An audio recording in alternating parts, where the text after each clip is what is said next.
नमस्कार संपूर्ण किचन को आपण मानक बहुत बहुत स्वागत करुच्ची गोटे नुआ वीडियो सहित। संध्या है माने चाह सहित किसी स्नैक्स बा छणाछणी खाइबा को प्राय समस्त इच्छा थाए। मु आज गोटे बैटर प्रस्तुत करके दुई प्रकार चॉप बनैबी। आ यही चॉप को मैं बिना प्याज रसुण बनई आपड़ संक्रांति गुरुवार जदि इच्छा हुए कि छणाछणी खाइबा आपको भी बनईकि आप खाईपर। यही बैगणी बैगणर चॉप आलूर चॉप को आप बहुत सहजरे बहुत कम टाइम रे इंस्टांट बनई पारे। मुझे आलू आ बैगणर चॉप बनवाई बैगण और आलू को मुझे सरू सरू करके काटी नहीं। बैगण मोर गोल गोल थिला मोटा मोटा तो तेणुक गोल गोल कर काटी। आपण पाखे जब लंबार बैगण थी मझी अधा करके सरू सरू कर पूरा पतला कर काटिपर लंबा लंबा करके। मुझे भलसे धोईकी नहीं जाइए लुण पकईकि भलसे मिक्स कर देउची। आलू को आ बैगण को लुण पकईदे कौन हम ना भितरटा भी अलणा लगभग ठीक ठाक लगे बैटर पकईकि छाणिले। किसी समय आपको एमती रखीदे एवं बैटर प्रस्तुत करवा। तो मुझे कप्रे 1.5 कप बेसन नहीं जाइए आउ हाफ कप्र मुझे कॉर्नफ्लोर देइछि। मो पाखे चाउलर गुंड नथिला जदि आपन पाखे चाउल गुंड थिबो तो आपन देई परिबे सेटा देले बेसी टी क्रिस्पी हबो। एबे सेथिरे लूण दे देछि स्वाद अनुसार आ करी पाउडर लंका गुंड हळदी गुंड को हाफ हाफ चमच रे देइछि। आ सेथिरे जुआनी हाफ चमच मु एमिति टिके हाथ रे एमिति मळी की पकई दोछि। जुआनीटा देले भलो हजम होई थाए आ बढ़िया फ्लेवर आसे हमर चॉप रे। किछि धनिया पत्र दे देछि अदा खंड को मु एमिति क्रश कर नै होछि। आपन पाखरे जदि अदर पेस्ट थी भी आप नहीं पारे। एबे सेथिरे 1 कप पानी देकी आपको भलसे मिक्स कर नबा। जो कप में बेसन देथिले से कप 1 कप देछि।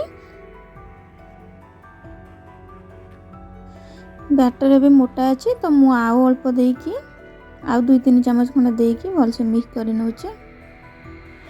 ए चॉप रो बैटरटा टिके मोटा हुए किंतु मते एते मोटार बेसन रो जो लेयरटा चॉप रे भल लगे ना तो मोटे टिके पतला करछि। आपण आउ टिके मोटा भी करि परिबे। तो आको एबे गोटे साइड रे रखिबा। एबे गैस रे कढ़ाई बसी की तेल देई दबा। सेपटे तेल हमर गरम होछि। मु सेई बैटर रे एबे 2 पिंच खंड खाइबा सोडा देई दोछि। देकी भलसे मिक्स करि दबा।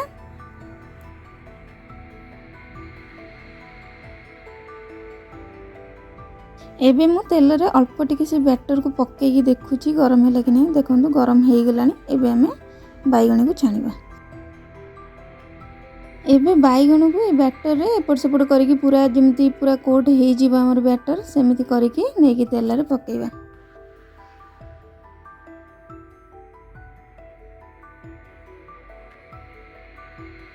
एमिति गोटे गोटे करके केयरफुली तेल रे हमें पकेइबा। आ जदि बैटर जदि आउ टिके मोटा होई थांता ताले आउ टिके भी भलो से फुली थांता बैगणी हमर। आ बैगणर दी साइड रे बेसन रो पूरा मोटा मोटा लेयर हो जाई थांता।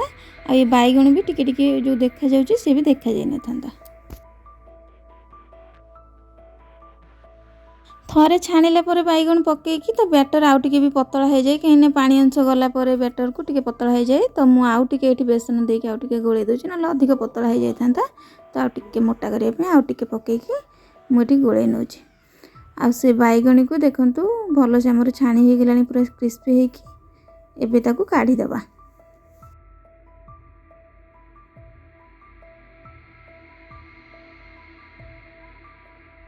एबे मु आउ थरे भी छाणी की देखौछि।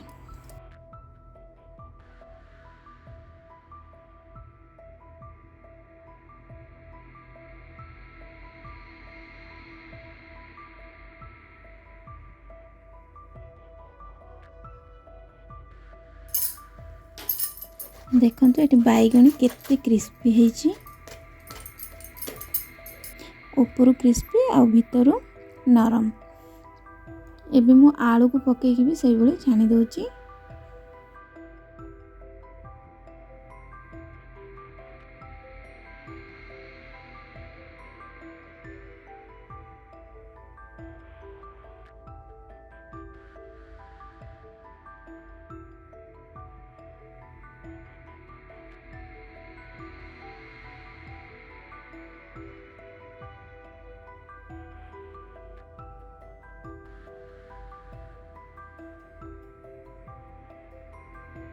आलू को भी एपट सेपट करके मु भल से क्रिस्पी हो जाए छाणी नेछि।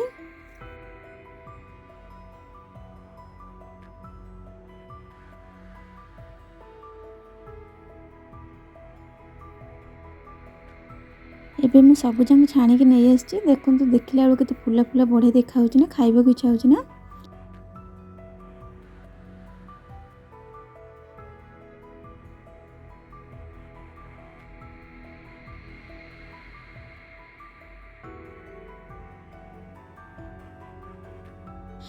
ଏସବୁକୁ ମୁଁ ଗୋଟେ ପ୍ଲେଟ୍ରେ ସଜେଇ ଦେଉଛି। ଆଉ ମଝିରେ କିଛି ଟମାଟୋ ସସ୍ ଆଉ ଚିଲି ସସ୍ ରଖିଦେଇଛି, ତ ଆକୁ ଲଗେଇ ଖାଇଲେ ବଢ଼ିଆ ଲାଗିଥାଏ ଖାଇବା ପାଇଁ। ଆପଣ ଗ୍ରୀନ୍ ଚଟଣି ସହିତ ବି ଖାଇପାରିବେ। ତ ଆପଣମାନେ ଏଇ ଇଜି ପ୍ରୋସେସ୍ରେ ଗୋଟିଏ ବ୍ୟାଟର୍ ବନେଇକି ଆପଣ ଆଳୁ, ବାଇଗଣ ଆଉ କୋବି ବି ପକେଇକି ଆଦେହରେ ଛାଣିକି ଖାଇପାରିବେ। ଥରେ ବନେଇକି ଖାଆନ୍ତୁ, ଆଉ କେମିତି ଲାଗିଲା ମୋତେ କମେଣ୍ଟରେ ନିଶ୍ଚୟ ଜଣାନ୍ତୁ। ଆଉ ଯଦି ମୋ ଭିଡ଼ିଓ ଆପଣମାନଙ୍କୁ ଭଲ ଲାଗୁଛି ତାହେଲେ ଲାଇକ୍ କରନ୍ତୁ, ସେୟାର କରନ୍ତୁ ଆଉ କମେଣ୍ଟ କରନ୍ତୁ। ଆଉ ଯଦି ମୋ ଚ୍ୟାନେଲ ନୂଆ ଅଛନ୍ତି ତାହେଲେ ସବସ୍କ୍ରାଇବ୍ ନିଶ୍ଚୟ କରନ୍ତୁ। ରହିଲି, ପୁଣି ଦେଖା ହେବ ଗୋଟେ ନୂଆ ରେସିପି ସହିତ। ନମସ୍କାର, ଜୟ ଜଗନ୍ନାଥ।